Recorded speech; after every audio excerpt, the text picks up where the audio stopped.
If I knew just offering to not pay taxes was how Baltimore would get fixed. This is Corey, and this is the O The Anthem podcast.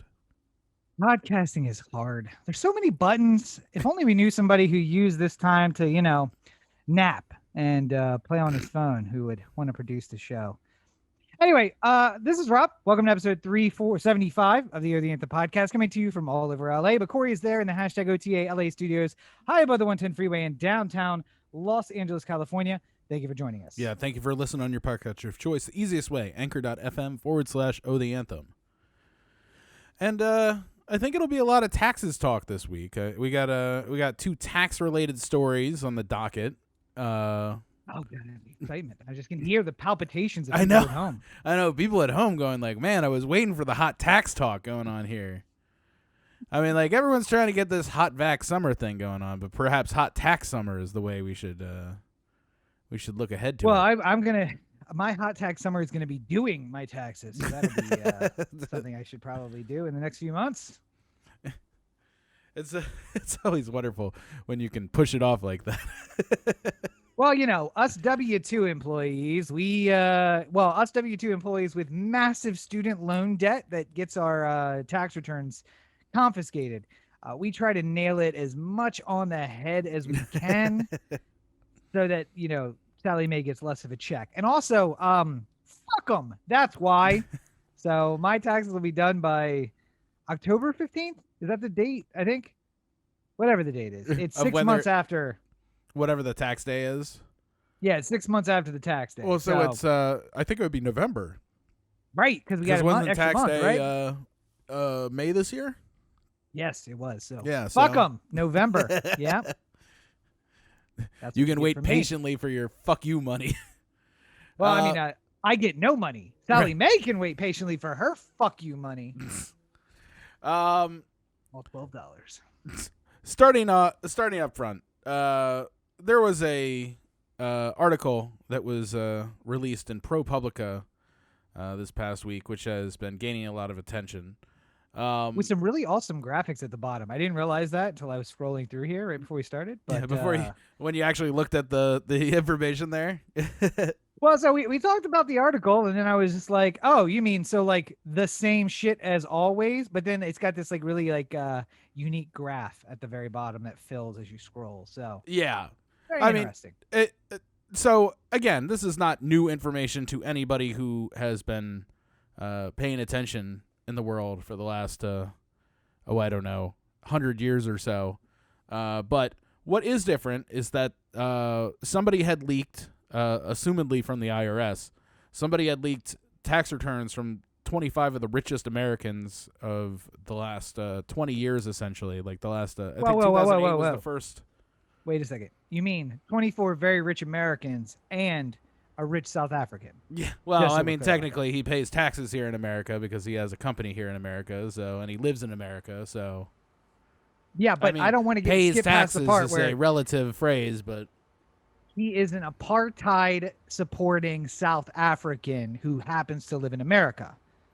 Like, Donald Trump is a fascist support. Oh wait, no, he is American. Yeah, he's from Queens. Okay, Ted Cruz is a fascist-supporting Canadian Cuban who lives in America. That doesn't make him American. He doesn't support American values, and he, well, I shouldn't say that about Elon Musk because apartheid is, I mean, that's all American, really. So I don't know how much more American it gets than that. But basically, basically, they were able to draw from the actual tax returns, which is sort of information that is not known. Like, so for a lot of the years that we've been that people have been sort of speculating as to how much the rich pay in taxes, we've only been able to judge this off of publicly available data. So, for instance, when we talked about Amazon, the corporation not paying any taxes last year, it was because Amazon has to report its tax earnings to its investors, the people who own stock in the company. So that's how we know that information. We know the relative wealth of the top 25 Americans because Forbes does a bang-up job of getting all that information and putting it together in their annual list. Of course, I did want to mention to Jeff Bezos, the richest man in the world, who apparently gets a real big chip on his shoulder. that the Amazon information leaked because Corey is a stockholder, and he did make it publicly known. He took the report that you sent him, and I did it. Released It to was the public, me. just so that's clear. Yeah, I did it before. What? 10,000 other people probably did the same. Basically, Warren Buffett. Let's make a example of this one, for instance. His wealth growth was $24.3 billion. His income reported was $125 million. His total taxes paid on that was $23.7. So he ended up paying 0.1% in taxes. Now, I know a lot of people out there who make good livings, who make a good amount of money, and are constantly complaining about how much they pay in taxes. I understand where they're coming from. If I was paying nearly 40% in taxes in California, if you're making a lot of money, you could be paying upwards of 50% of your income on taxes. Rob points to himself. Part of the reason why is because again, really, honestly, in the last 50 years more so has this escalated. But over the last 100 years, it's been sort of the steady stream of the richest people in America not paying their fair share. And 0.1% of your wealth growth for Warren Buffett, for example, or 3% in the case of Elon Musk, or Bloomberg with his 1.9 or something like that. It was 1.3. Sorry, I gave him too much credit. These are numbers that are laughable, seeing as, the average everyday American is probably paying somewhere in the area of 14 to 25% in taxes, depending on what state you live in. Listen, I not to quote the greatest president we've ever had, but this is the fake news story. Fake news. How do you say fake news to this? I'd love to hear your. So, I mean, because the way that and this is much like every COVID story that anyone listening to this has ever read about it. People read it and they draw a conclusion from it, but that's not the point of what the thing is. And in the case of COVID, reporters are reading science papers and then drawing a conclusion and then writing a story from which someone is drawing a even more incorrect conclusion. But Warren Buffett paid exactly as much taxes as he should have paid on his income. So did Jeff Bezos. So did Elon Musk. That these guys are paying exactly as much as they need to pay on their taxes. Right. And, it's not against the law to find every single loophole in the tax system to get as much money as humanly possible. Or pay as little taxes as possible. I mean, if you want to pay more in taxes, the government won't stop you. If there is something that legally allows you to pay less in taxes, then, it's your fault for not taking advantage of it, basically, is the way the tax code is written. And that's what Warren Buffett says. Warren Buffett agrees that we need to fix the tax code, but he also says, but as long as this is the tax code, I'm paying taxes under this tax code. I mean, I'm not going to volunteer more money. Right. Clearly. And it's fucking ridiculous. I mean, again, it's nothing new. Most normal people realize that these billionaires are not paying their fair share. But if you think about it like this, they are paying their fair share, though. They are paying their fair share because that 1.3, that 3%, that what you're quoting is the tax rate that they should have paid on wealth growth. Yeah. But wealth growth is not money. Yeah. Every dollar that you are paid, every dollar you're paid goes in your pocket and you can spend it immediately. Elon Musk was the second richest man in the world, and then the 10th richest man in the world, and then the 87th richest man in the world, and then the third richest man in the world. That's based on value that fluctuates greatly. So we can't tax him on that. But he also can't spend that. That's not capital that he can spend. Every dollar you make is capital you can spend. So rightly, we are only taxed on the income that we make, that we can spend immediately. Right. And what was the Supreme Court case that basically took away stock value. I can't remember. It was in the article here. Well, there's a history of cases that just basically said that you can't create that capital gains are not income. You can tax them, but you have to tax them separately, and you have to tax them when they're realized, not just the fact that wealth has been gained on them. Yeah. And the reality is that we're making up these lists, and they're incorrect. I mean, listen, Bill Gates is still the richest man in the world because he cashed out a big portion of his Microsoft stock to create a foundation and to, do a bunch of stuff with. So he has cash on hand. That makes him wealthy. But I mean, realistically, I am more wealthy than Jeff Bezos in real terms. Yeah, I mean, in terms of he makes $80,000 a year in salary for being Amazon CEO. Yeah. Much like and he's got kids. Steve Jobs. Oh, not only does he have kids, but he 1 year when he paid $0 in federal income tax, also collected $4,000 for each one of his kids because, according to taxes, he is poor and needs. What you mean to say is he paid $0 because he got $4,000 for each of his kids. Right. So that reduces your tax burden down. Now, I paid about $12,000 in taxes that year because I didn't have any kids to knock it down, and I don't have any friends who are willing to give me their kids so I can knock my taxes down. Yeah, so specifically it says in 2011, a year in which his wealth held roughly steady at $18 billion, Bezos filed a tax return reporting he lost money. His income that year was more than offset by investment losses. What's more, because according to the tax law, he made so little, he even claimed and received a $4,000 tax credit for his children. Yeah. Yeah. Okay. So he again, I would just like to point out to Forbes, I have more wealth than Jeff Bezos.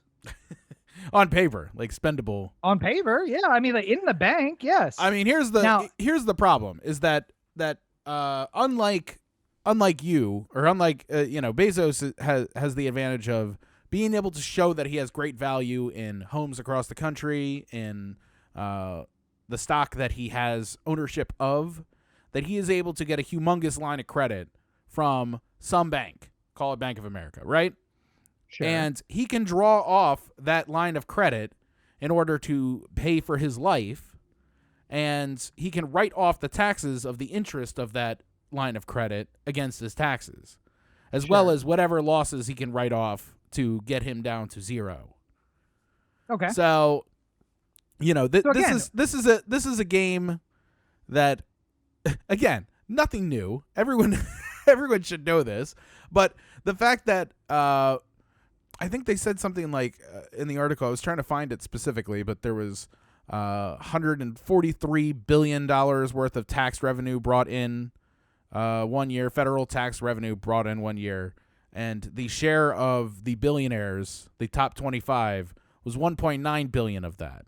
So less than 1% for the top 1%, and not even the top 1%, the top 1% of 1%.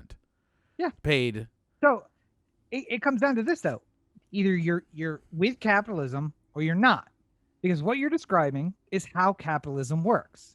So either you have to say, okay, this is how capitalism works and I'm going to be fine with it, or you are not and you want to change the system. But you can't do what Corey did so many times in our 1,000-game college basketball series and say things like, you only won because we're playing to 21, or you made more baskets than me, but I mean, I played better.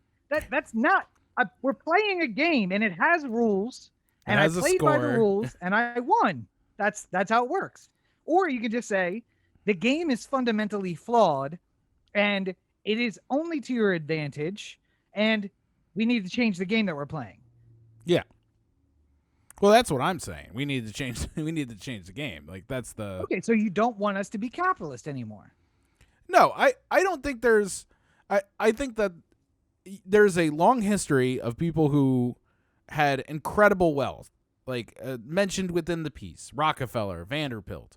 These are people who had such wealth that, 120 years later, we're still talking about their wealth. Right. They lived opulent lives. They gave graciously to charities. Their names ring out on buildings all across New York and stuff like that. Yeah. They had no problem living a rich person's life based off of the incredible accomplishments that they did in this capitalist system.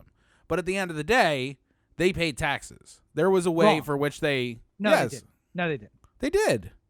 No, so like when you're talking about Rockefeller and Carnegie, you're talking about the pre-1920s where the billionaires were taxed at a relatively the same rate as they are now. And John D. Rockefeller in today's dollars would be like a trillionaire.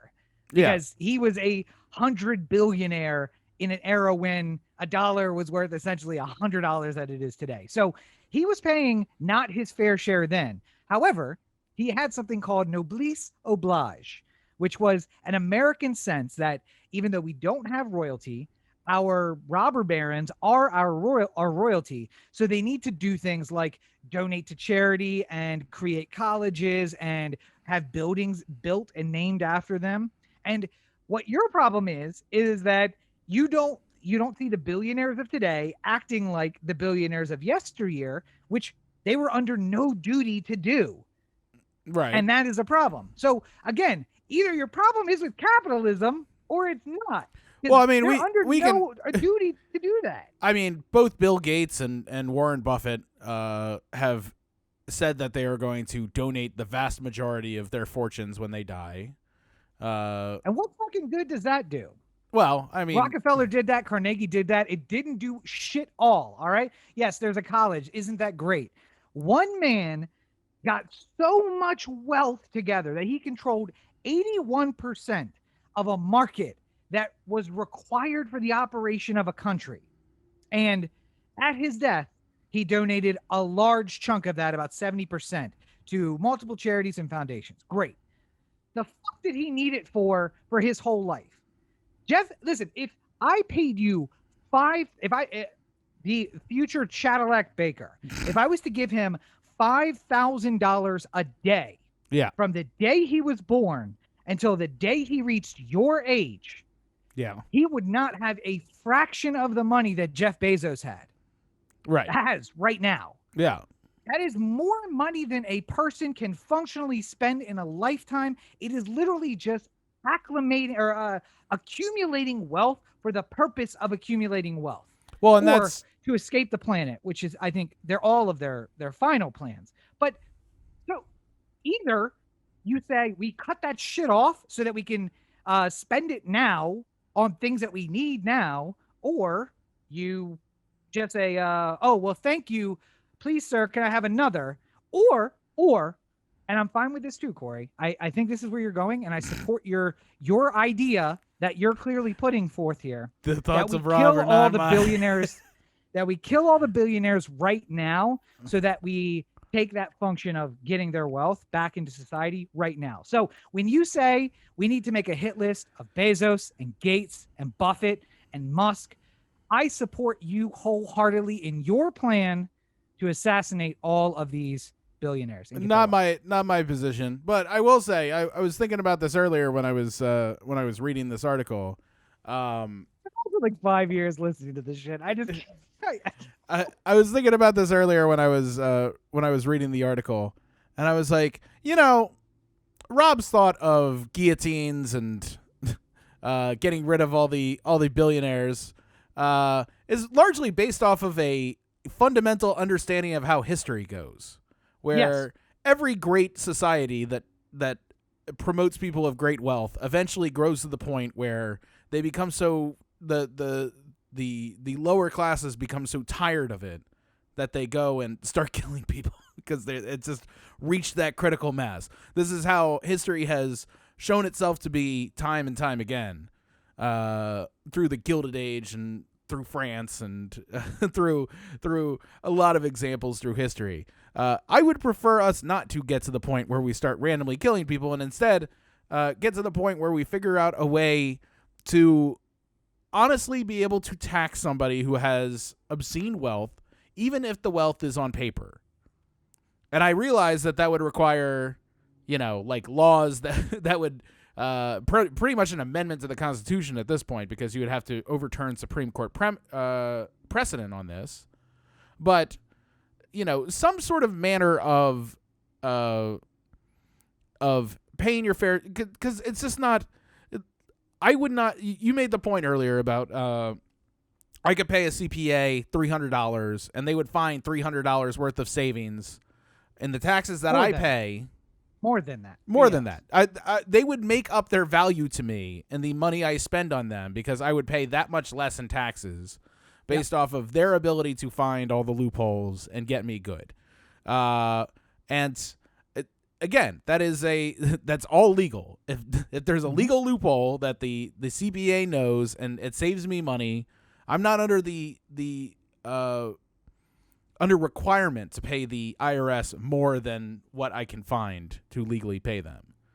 But at a certain point, if you're just sitting on, if you're sitting on $1 billion worth of wealth and it's just perpetually growing in an account and you're never touching it, there needs to be some sort of means by which that money can be touched, because this system clearly just does not work. And what we've learned, like, again, this is not anything that we didn't know, but what we learned from this situation with the actual financial documents that have been released is that, it's way worse than anyone could have just largely speculated.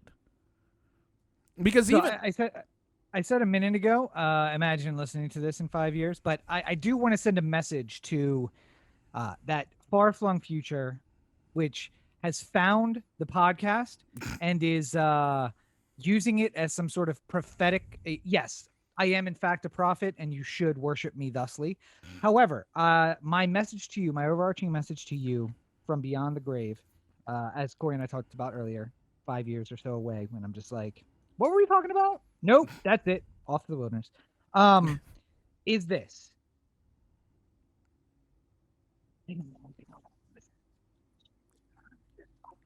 It's just always here. Yeah, nobody could hear that. So. Oh, you couldn't hear that at all? No, it's too quiet. You're Zoom whispering. Filters. Yeah, Zoom filters are really good. I'm just walking around with all of that up here all the time. Just, it's always here. It's always just moving around inside of here. And go back. I have given you the secret to everything over the last 7 years. You just need to find it. I would yes, I would say that is true. But I would also say collectively the two of us have had many conversations over that time where we have illuminated people to the idea that we know better than them, because it's not too hard to just read history books and realize how things are going to go. Like, the problem is that most people just, like, as soon as some part of history that doesn't apply to them personally is introduced to them, they say, oh, that doesn't apply to me, and they ignore it, even though if you really want to be a student of history and know how things are going to happen, you have to sort of collect as much as you possibly can, because you never, much like Rob walking around with it all the time, you never know when you're going to have to drag that piece of information out, So, unless it's a once in a lifetime pandemic for an upper respiratory type infection, because that's never happened before. And why would we need to, lean on the lessons of history? Yeah. Why even concern ourselves with something that happened 100 years ago? It's not like it'll happen again. Yeah.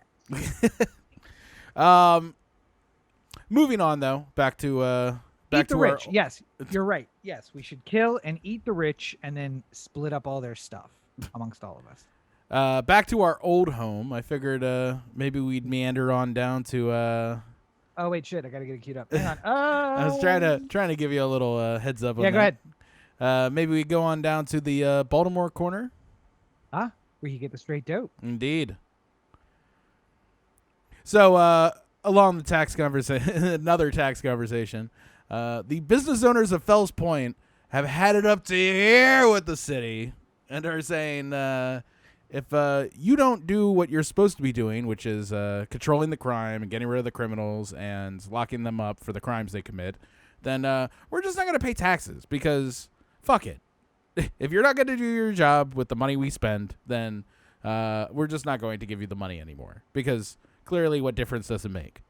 To which suddenly the city hall just sprung into action, and they had a Zoom for residents of Fells Point, which a lot of people showed up to, which apparently they were not prepared for. The Baltimore City Police have been having basically a siege on Fells Point for the last week here, and it's interesting, given its prominent location within the White L, that this little uprising of the Fells Point Business Association is seeming to have some impact on moving the city forward a little bit, even though, as me and Rob will tell you, there's very little the Baltimore Police Department can do about the crime unless they decide to, stop being representatives of the city of Baltimore, because they are causing a lot of the crime themselves. So, yeah. And Corey, remind the folks at home, what's my plan on home ownership for the future? Not to buy a home. And why is that? Because you think that it's a stupid investment? Yeah. And also, literally almost every financial expert will disagree with you on that. Yes, they will. And I think that it's a stupid investment because you can invest for years and then be ready to sell your house. And then 2008 happens and you're like, fuck, well, okay, I lost half the value of my house. So I'm going to hold it because it'll come back. And then 4 years later, you're like, it's finally back. I'm ready to sell. And then 2012 happens. And then it loses half its value and you have to wait to get your value back up. And 6 years later, it's still not back up. But more importantly, it's because of this. You never actually own that home. You think you do. You stop making payments to the bank, but you never really own it. And why is that? Because you always pay taxes on it. Because you always pay taxes. What happens if you don't pay taxes on it? Then the city seizes it. So here is my suggestion. Or, well, rather the city will put a lien on you, and then there will be private citizen. There will be some sort of process that's involved in trying to get the lien solved. But if the lien is not eventually worked out in some sort of way, then they will, in 90 days, and they will steal your property from you. They will auction it for the cost of the lien plus $1. Yeah, that's where the starting bid is. So then someone like me who has $6,000 can come in and get your building that is worth $400,000, right, and take it from you, including the improvement, and boot you out, and have all of the authority of the state and the city and the county behind me to do it. It goes beyond that if you're a Baltimore City resident, because you could just be living your day-to-day life, enjoying yourself, and paying your property taxes because you realize it's important for being a resident of the city and all. You have to pay your taxes, and then one week you walk to the mailbox and you get your water bill, and holy shit, it's $15,000. How the hell did that happen? And then you say, oh, it's okay. It's not going to be a problem. I'll just call the water department and I'll get this all sussed out. And then you call the water department and they say, yeah, everything's working great on our end. You owe us $15,000. And then you say, how much does water cost? Why is this, how much water does SeaWorld use $50,000 or $15,000 of water in a month? And they say, I don't know how it happened, but you did it. And then you fight. I don't know how it happened, but if they were in Baltimore, they would have. Yes. It would be more. It would be way more. Wait, no. You and I both know that's not true. It would be way less. Well, yeah. They would never pay it. They would just argue that they're not going to pay it until the crime goes down, and then they never have to pay it. Well, no, and that's. I encourage the Fells Point Business Association to stand firm, don't pay taxes. I also encourage the Baltimore City Police to say, you know what? Fuck them. And then 6 months from now, here's what I suggest, Corey. We buy Max's Tap House. We buy Max's Tap House. And I don't even need the liquor license because I'm not going to open it because I don't know if this is new to people at home, but I hate people just generally So what I'd like to do is to open up the windows, because you know how they have the slide windows that you can like see everything out on the street. Yeah. And I would like to turn on music really loud and then drink at my bar by myself while people walk by, and then just be like, "Fuck all of you." Just it's make it my bar. Make it a members only bar with a membership of 1. Absolutely. And then somebody would be like, "But what are you going to do about the taxes next year?" And I'd be like, "Listen, this schmuck didn't pay $6,000 and I got his building. I'll figure out the $6,000 problem. One party once a year, like how when you're broke, how you pay your rent, where it's like, all right, we're going to have a party on the 30th. $5 gets you a red Solo cup and all you can drink, and then you pay your rent." Is that just 80s movies? It reminds me of that episode of South Park where Cartman bought the amusement park because he was tired of all the other kids being in the amusement park. I don't want to line. I just want to go straight to the front. And then one of the rides broke, and he realized he needed to hire somebody to fix the machines, and to allow him to do that, he had to let like 5 kids in. And it ruined his day a little bit because all the kids wanted to ride the same ride he did. And then kids would start breaking in, and he needed to hire security, and then he needed to hire a ticket taker, and then he needed to hire people to take care of the garbage. And as things added up, his personal amusement park just for him became just like the amusement park before with all the people. Here's the difference. I have kept a 25,000 square foot facility up and running nearly through my own blood, sweat, and tears. So I could run a 400 square foot bar and keep that motherfucker running like a top all the time. It's more than fuck all from anybody. More than 400 square feet, but yes. I guess maxes. Yes, I'm thinking about most of the bars that are it's just a closet. A hallway. Yeah. Glorified closet. Maxes, I need 1 fridge and 1 working sink and a toilet, but they don't all have to work at once. If I can just keep 1 working at a time, or if they're all broken, moderate my drinking. That's just, it's about levels. It's about keeping the level. I used to think about how Fells Point is well known for being one of the highest concentrations of bars within a per block. There's more bars in Fells Point than almost anywhere in the country, except for I think Bourbon Street is the only place that beat it. Yeah. Also, the urine content of the bricks outside the bar only beat by Bourbon Street. Yeah, that as well. But what you forget is you see big bars every once in a while. You see the Maxes and the Green Turtles, which is not around anymore, by the way. Wow. And then you see the little tiny literally shoe closet sized bars. There was that one, oh my god, it was not Bar Baltimore because that was a club. But there's a bar in Fells Point that literally just says bar on the outside, and it's nothing else. And it's just that's the one that my friend's a manager of. And it's 12 feet wide, and 100 feet deep, but it's 12 feet wide. Yeah, it's the smallest bar I've ever seen. Yes, that's the one we went to. We went in that bar because she's the manager. They have a back patio now, by the way. Oh, do they? A year closed. Basically, what they did is clean out the yard that's in the back of the building and put a patio section on. Nice. It's a very nice place. And nothing against it. That's a city bar. And, people coming from Denton are like, the fuck? But then people coming from New York are like, this place is spacious. I have never. It's amazing. You could pass two aside without turning between the bar and the wall. It's great. Wait a minute. 3 bathrooms? 3? You mean to tell me that a beer isn't $18 here? This utopia. It's the land of pleasant living. That's why they call it that. Yeah. But despite all the police presence, somehow there was a shots fired incident this weekend in Baltimore, in the Fells Point area, and starting July 1st, if you don't get Brandon Scott to do something about it, the Baltimore police radio will become encrypted, and we'll never hear about it again.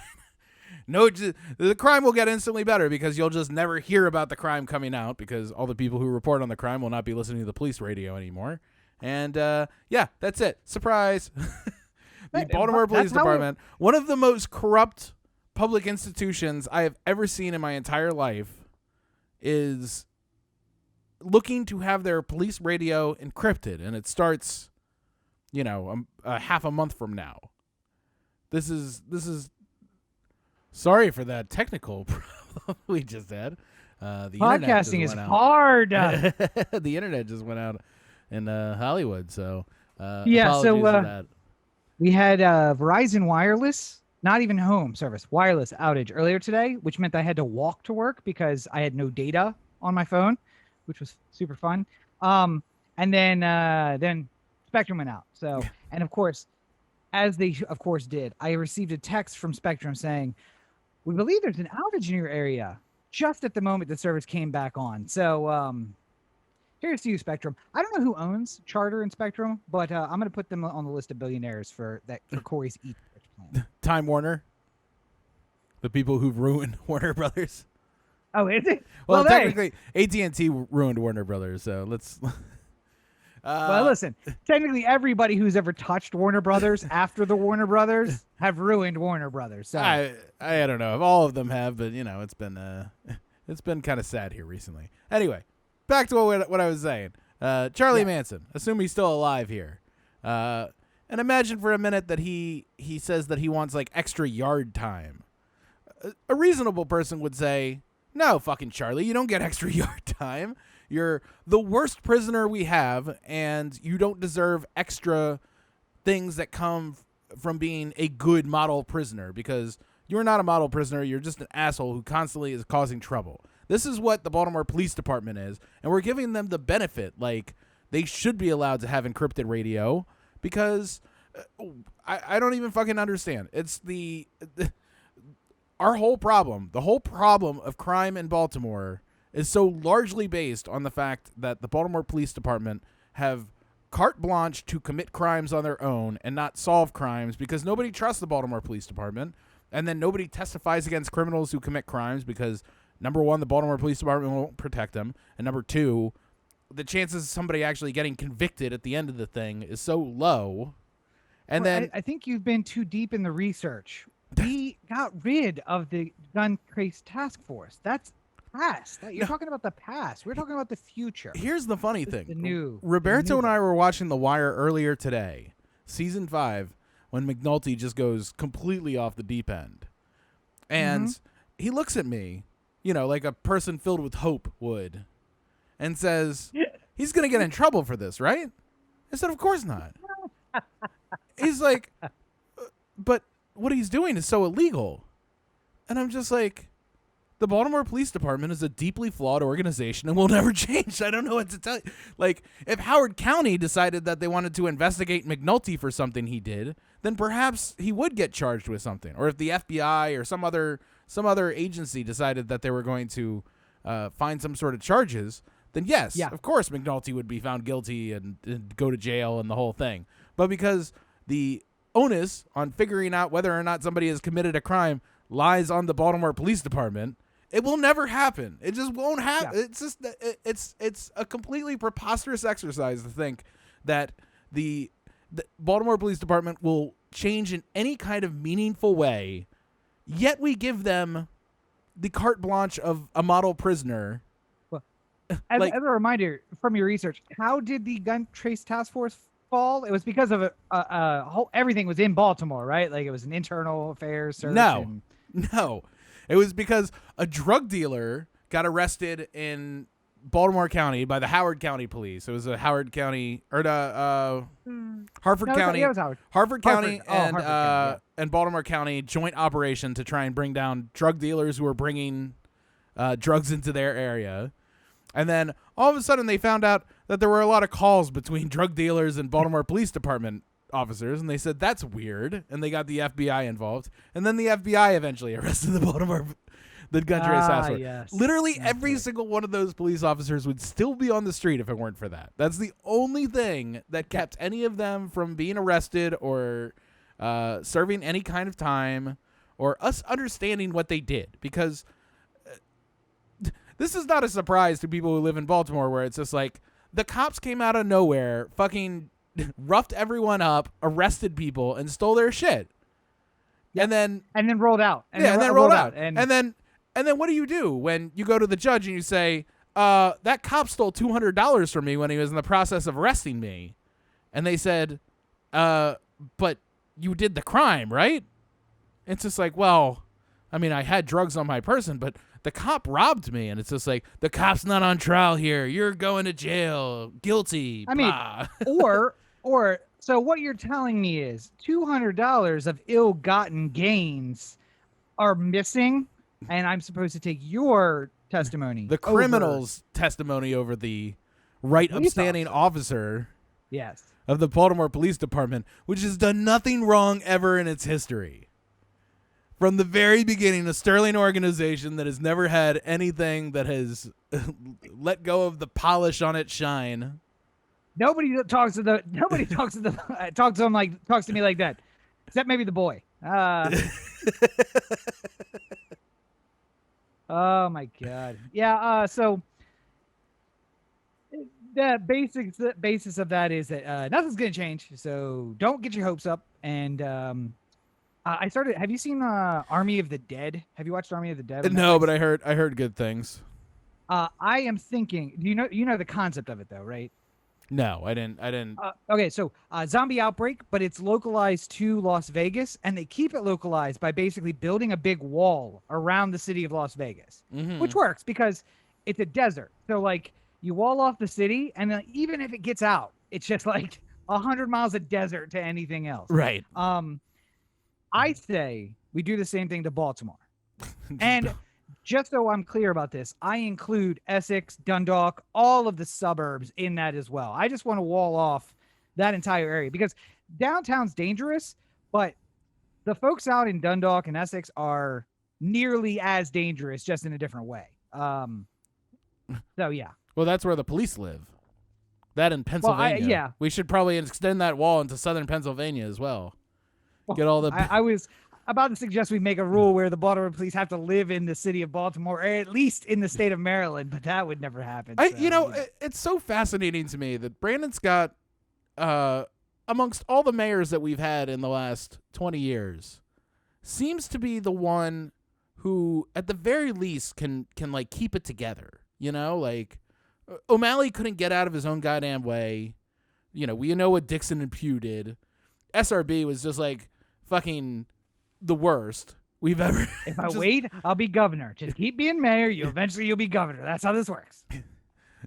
Stephanie Rawlings Blake fell ass backwards into every single failure she ever tried. Like, Brandon Scott, for a refreshing change of pace, it seems like an adult in the room. Yeah.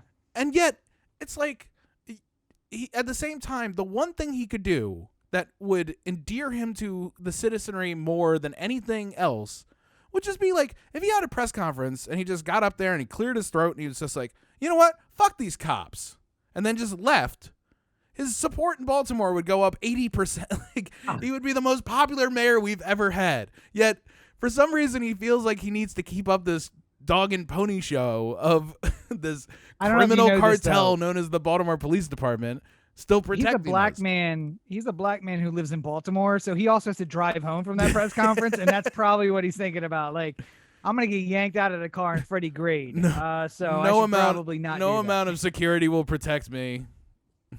His security will be the ones who do it. He'll have an escort car on the way home. They are Baltimore police. That's why. They'll drop back behind his car and pull him over and beat his ass. Like, you know who I am. Stop resisting. Randomly next to Greenmont Cemetery, the car pulls over and all the cops just get out and he's just like, this is fucking weird. And then we got like a Sonny Corleone moment with just gunning down at the toll booth. It's funny, but I would not put it past. I would not put or the worst part is I know what the Baltimore Police Department would say the next day. Well, what you don't know is that he was whipping out a gun the moment that the officer showed up. The mayor of Baltimore had a gun. That's all you need to know.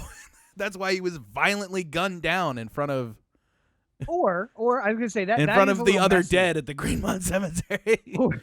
Or they pull up to a stoplight and a random car filled with 4 white men, strangely enough, pulls up next to them, and all 4 jump out and start shooting into the car and then pull away. And of course, the police escort went to see about the health of the mayor, not concerned about chasing down the cops. Yeah. None of those guns having been registered, all of them having been, stolen from some white person in the county. Or bought in North Carolina and brought up to Baltimore. So, all I'm saying is I get why Brandon Scott doesn't do that. I mean, I get it. I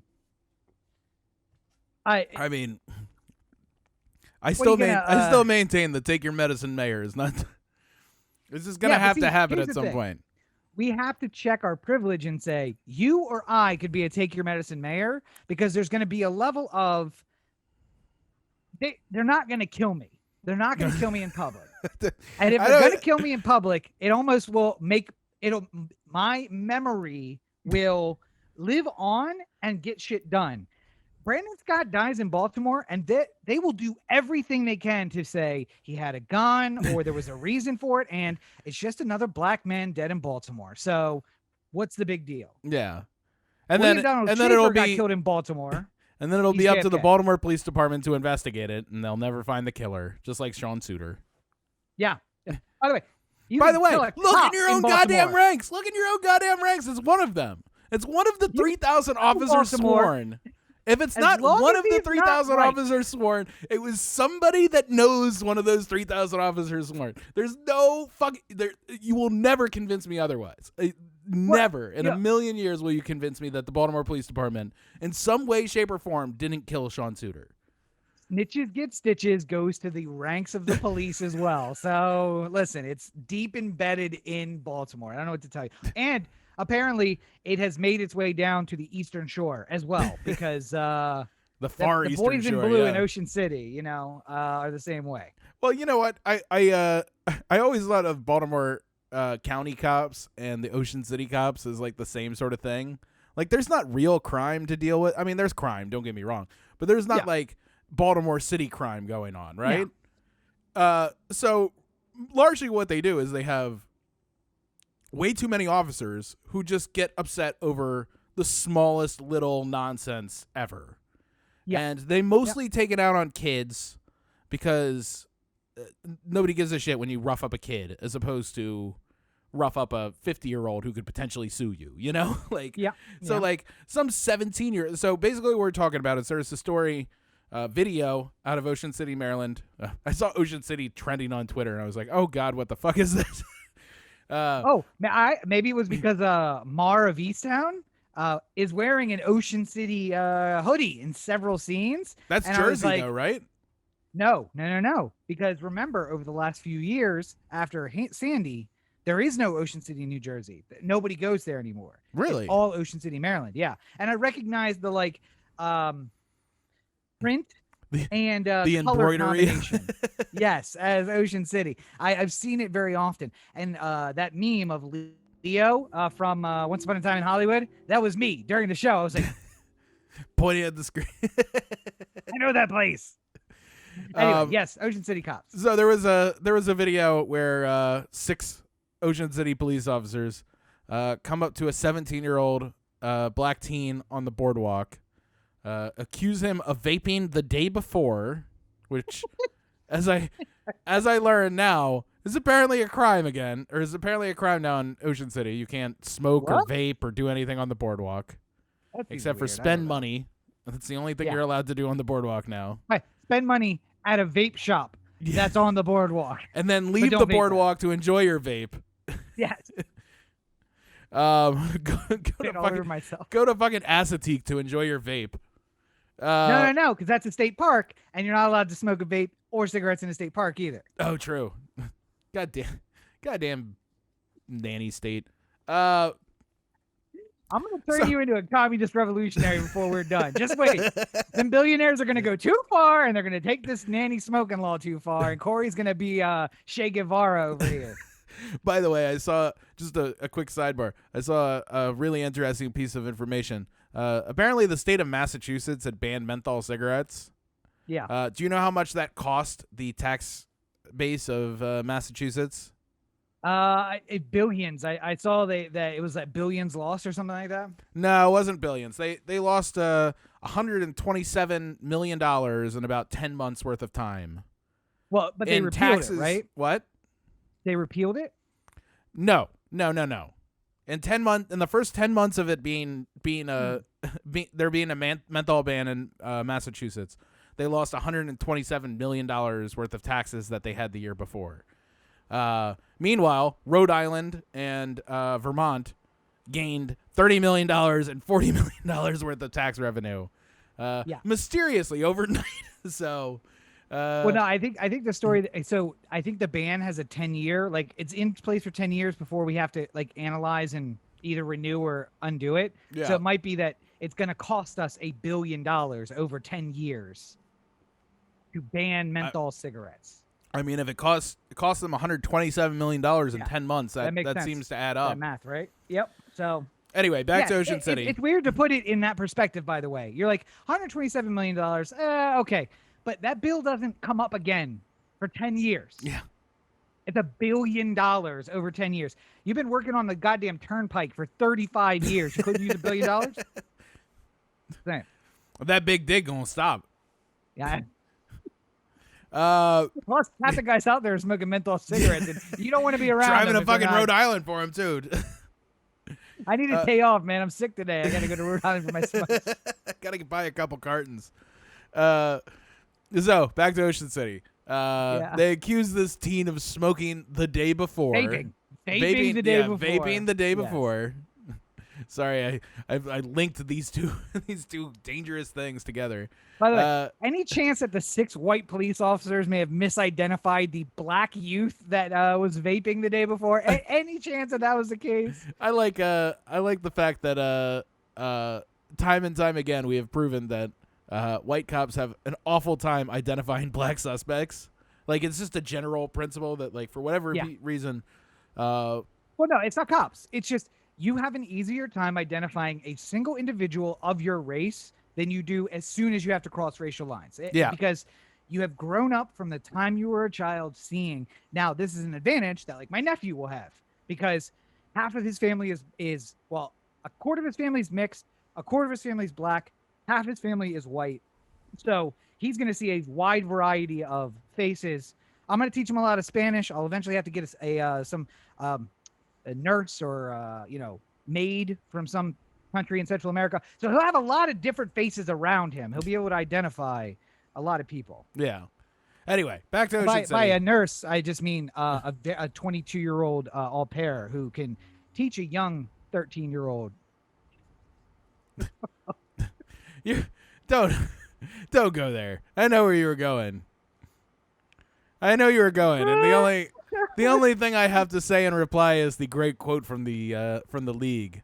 Au pair, au pair. That's absolutely right. We've gotten way off the rails here. 17-year-old kid accused of vaping the day before.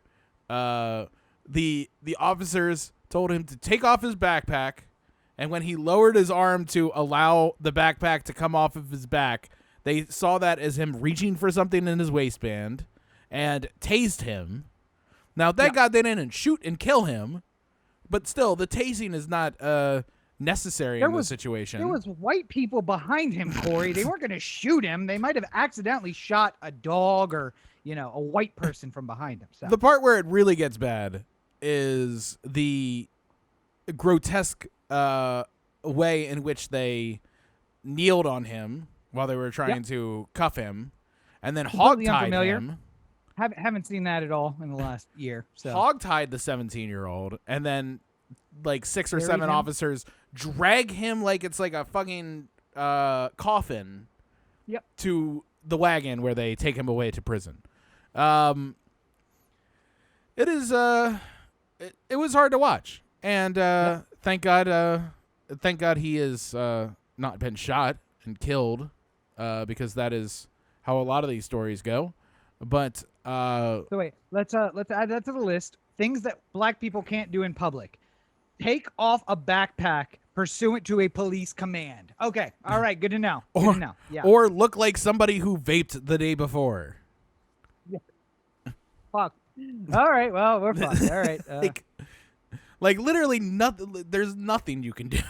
Nothing.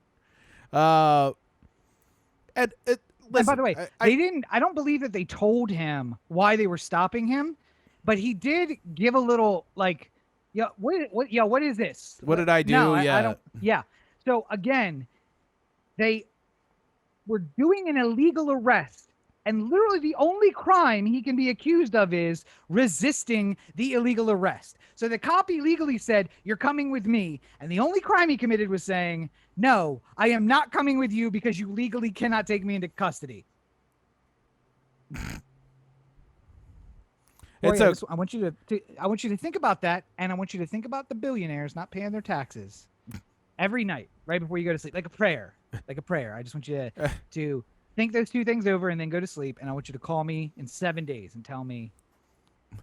At the very least, Billy Murphy will get involved, and there will be his college will be paid for. Let's put it that way. Listen, I don't know what was missing from Maryland, but I don't think it was Billy Murphy. Or from Ocean City. I don't think it was Billy Murphy. Coming down OC. Or that other fucking guy that is now everywhere at every police shooting. Oh, yeah. The one who did... The bald lawyer from the George Floyd case. Yeah, exactly. But yes, that's news that happened. And I maintain that Ocean City cops, much like Baltimore County cops, just have way too many people on their payroll, and that leaves them with nothing better to do than... I've told the story many times before. If you get pulled over in Baltimore County, it's not just a one officer or like one car deal. No. You're going 6 miles over the speed limit, and an officer pulls you over. Within 5 to 10 minutes, you're going to have 8 other police cars all backed up behind the cop who stopped you. And you're going to see a little quorum happen with like 70 different police officers who have all showed up at the scene to talk about the dangerous person who is going 6 miles over the speed limit. And then they will hold a little tribunal and decide whether or not you should be freed or punished for the act that you have committed. And nobody will do this, but if you subpoenaed the body cams of all of those officers, my question is, what do you think they're talking about? And that is absolutely it. There is is he guilty, which is based upon no evidence. How do you look and how is your record? And then what is a fair punishment? So was he going 6 over, or was he doing 11 over and his tag light is slightly askew and the tint looks like it's a little dark, and like that's what they're doing. They're having quorum over there with the tribunal of like the Peter Griffin meme of like holding up the card to him and like okay terrorist. Yeah, like all right, listen, he looks like my kid. He's a white kid and he's got this Audi and he was doing 6 over. I would have been doing like 40 over in this car. Let's just let him go. Come on. It is nobody playing devil's advocate in that tribunal. Everybody there is like, well, he's guilty, right? Okay. All right. So what is he guilty?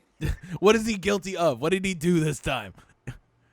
Yeah. Did you see the story about the protester whose phone continued to live stream from the evidence bag? No. Oh, yeah. So that was like 2 or 3 weeks ago. I think it was the week that we were off.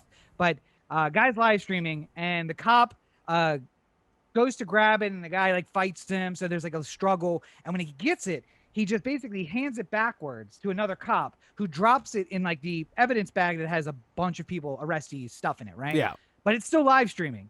And for 6 more hours, it's live streaming the inside of the bag. And for one of those hours, it's sitting on the desk at a police station while 4 police officers try to figure out what they could charge this guy with. And at one point they get confused about like, is this the guy in the hat? And like, no. All right, that was that guy. So he didn't actually run, so we can't charge him with like fleeing. This is the kid who was recording. And then I went to go get the phone, and then he moved it away from me. And he's like, well, that's resisting, isn't it? Well, I don't know if it's resisting because he didn't actually make a move. And like, they're discussing how to make up a charge against him. Yeah. It is amazing. I gotta find this this Netflix doc that I had just watched. because it was fascinating. Fuck. How do you find what you watched recently on Netflix? You can't because there's too many people on your account and they're just watching random stuff. Like RuPaul's Drag Race is probably the most recently watched thing there. All right, well, I'll have to find it. This this white kid gets ratted out by his friend as being involved in a murder, and that was all it took. And then the officers were talking to the guy who was snitching on his friend and gave him pieces of the crime, like as they were interviewing him. Oh, and I have seen this. Yeah. Yes. And then they arrest the kid, and he goes to jail on like the loosest evidence ever, like just based off of the testimony. Netflix, by the way. It's HBO Max, and it's the kids from Florida or Texas or some state because they're talking about the death penalty at one point. Oh, I don't remember that. Maybe it was on the table. I think I remember hearing that. Yeah. It was one of the things the lawyer says is like, or that one of the people says about the lawyers that they advise them that like the death penalty could be on the table, but they do that. They do that because they want you to take a guilty plea. Yeah. And he just kept maintaining he wasn't guilty. And then he was eventually freed. Like his dad was like a rock star, and fucking Kathleen Zellner got involved. Yeah. That one. By the way, just a friendly piece of advice. This is free legal advice for anyone who wants to take it. If the cops ever say they want to talk to you, first of all, am I under arrest? If you are, then go with them because it's not worth trying to fight them at that moment. And then as soon as you get in the interview room, they're probably going to try and butter you up with sweet little nothings. Your first words out of your mouth should be, I would like my attorney present for any interview that is going to occur. Because this kid fucked himself so badly by just thinking he could just talk his way out of it. I didn't do anything. Why the fuck why do I need that? Like I could just talk to them and be fine. And I watch so many of these true crime things where I'm just like, get a fucking lawyer. Like your whole thing is just fixed if you get a lawyer. Like he never would have been charged if a lawyer was in the room for the interview. Like it just never would have happened. Somehow I am unsurprised. And his 11 years in jail is all based off of the fact that he thought he could just talk to the cops over the thing that he clearly did not do. Like, I am somehow unsurprised that your household spends a lot of time watching true crime documentaries, as I like to call it, murder porn. Yeah. I do have another free piece of advice for people at home, though. When you're in that interview room and you're thinking, like, should I ask for a lawyer or not? Also remember that snitches get stitches. Yes. So. Yeah, so have your lawyer do the talking because then he'll get the stitches. Yes. Well, I think the only thing left to do at this time is mosey on down to OTheAnthem.com, Corey to OTheAnthem.com, O The Anthem on Facebook, Twitter, Instagram, and the listener line 443-219-7595. What's that number again? 443-219-7595. You can find more of me at my website, CoreyBakerFilmmaker.com, Facebook.com/CoreyBakerFilm, and at LegendCB5 on Twitter, Instagram, and TikTok. I know what Rob's thinking right now. Where's that video you promised? What's that? What could I possibly be thinking, Corey? And my response is, I was on set this weekend, so it's going to be delayed a little bit, but it is coming, so enjoy it when it does. How many hours were you on set this weekend, Corey? Let's see. 48? 48 hours. Yeah. In 4 days. Okay. Oh, okay. Yeah. So you and I basically worked the same amount of time in 4 days. Plus, I worked another day after that. It was about 10 hours. So. Oh yeah, I mean, listen, I only say that to say I have a new video out. It came out today. Everybody can check it out on my channel. It's only 1 hour and 32 minutes long. So, watch it in pieces. I'm just saying, if there's a will, there's a way. Yeah. That's what I'm saying. So. Well. Oh, I interrupted you. What were you about to say about your video on your channel? Nothing. Just that, I was never doubting your, that you were working more than me this past week, but Usually people hear 48 hours and 4 days, and they're going like, Jesus Christ, in 5 days I worked 40 hours, and I'm just like, it's the life of the film set. My favorite. Yeah. I showed Rob before we started that we everyone on set had a big laugh about my sleep tracker. I have this new pad that like lays underneath the mattress and automatically tracks my sleep every night. And you could clearly see which days I was on set based off of the lack of sleep I was getting during those 4 days. So it's pretty funny. That's my everyday life. Maybe I'll. Although you could do a review of that sleep tracker, that'd be a nice piece of content for the channel. Oh, perhaps. Kind of out of sorts. Out of sorts for what you do, but or I could just make it as a video of like what to expect when you become a filmmaker.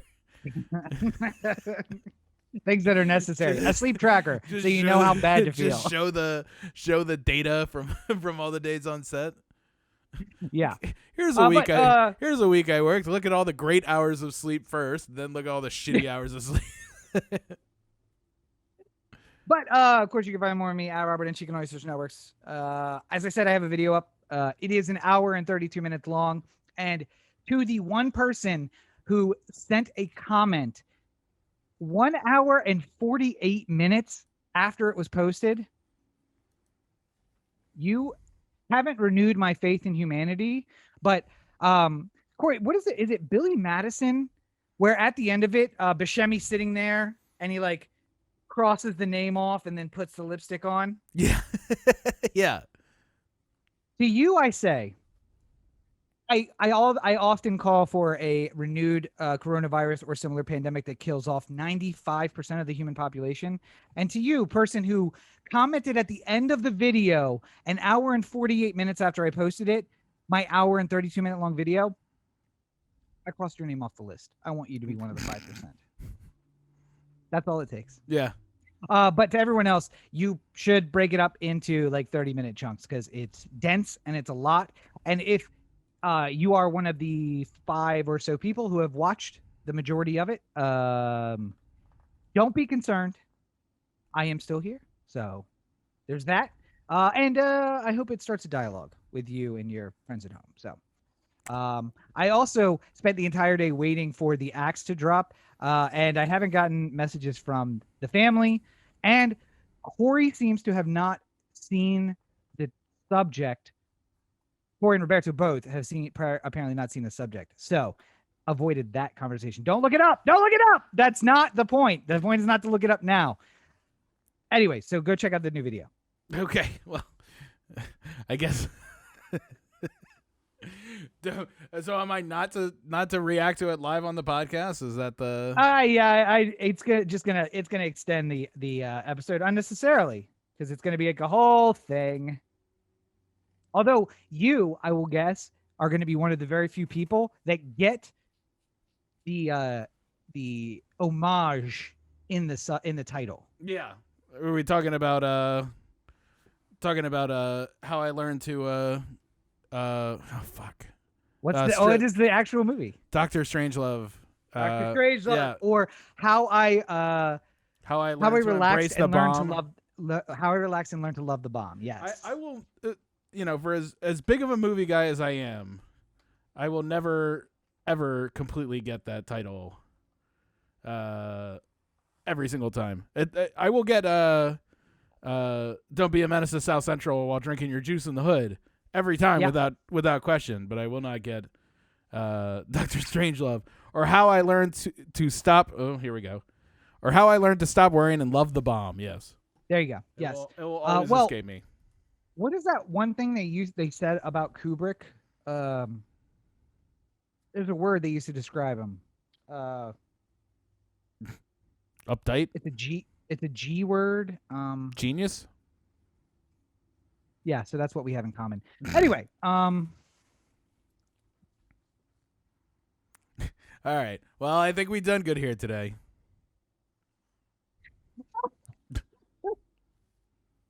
I love the 4 seconds of silence. And Corey's like, motherfuck. Questioning existence, communism, billionaires, dirty cops. We've done something. I don't know if it's good. But as always, you're listening to the O The Anthem podcast, part of the O The Anthem digital network. For Corey, this is Rob. Have a great week, everyone.